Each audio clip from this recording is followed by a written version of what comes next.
புதுச்சேரியில் சுயேட்சை சட்டமன்ற உறுப்பினர் நேரு தலைமையில் மின்சார பேருந்து பணிமனை முற்றுகையிடப்பட்டிருக்கிறது. விவரங்களோடு இணைகிறார் செய்தியாளர் கிருஷ்ணா. கிருஷ்ணா, வணக்கம். இதற்கான காரணம் என்ன? முழு விவரங்கள்.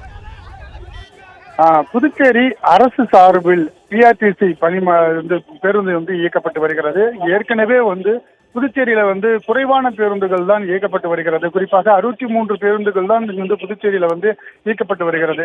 இதன் காரணமாக தற்பொழுது ஸ்மார்ட் சிட்டி திட்டத்தின் கீழ் பல்வேறு முன்னெச்சரிக்கை நடவடிக்கைகள் எடுக்கப்பட்டு வருகிறது. அந்த நிலையில புதுச்சேரிக்கு 25 பேருந்துகள் மின்சார பேருந்துகள் வாங்கப்பட்டிருக்கிறது. இதுல 10 பேருந்துகள் ஏசி பேருந்துகளும் மீதி நார்மலான பேருந்துகளுமாக இயக்கப்பட்டு வருகிறது. இந்த பேருந்துகள் தனியார் மயமுடன் கைகோர்த்து புதுச்சேரி அரசு இயக்கப்பட்டு வருகிறது. இதற்கு எதிர்ப்பு தெரிவித்துதான் புதுச்சேரியில் இருக்கக்கூடிய உருளையம்பேட்டை சட்டமன்ற உறுப்பினராக இருக்கக்கூடிய நேரு அவருடைய தலைமையில் ஆதரவாளர்கள் இன்று இந்த பேருந்து முதலமைச்சர் மற்றும் துணைநிலை ஆளுநர் தொடங்கி வைக்கிறார். இதற்கு எதிர்ப்பு தெரிவித்து ஏற்கனவே புதுச்சேரி அரசு ஏற்கனவே நஷ்டத்தில் இயங்கிக் கொண்டு இருக்கிறது.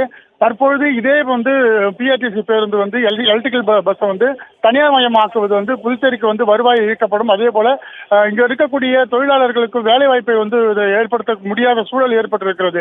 இதனை உடனடியாக தனியார் மயமாக்குவதற்கு எதிர்ப்பு தெரிவித்து தற்போது அவர் போராட்டத்தில் ஈடுபட்டார்.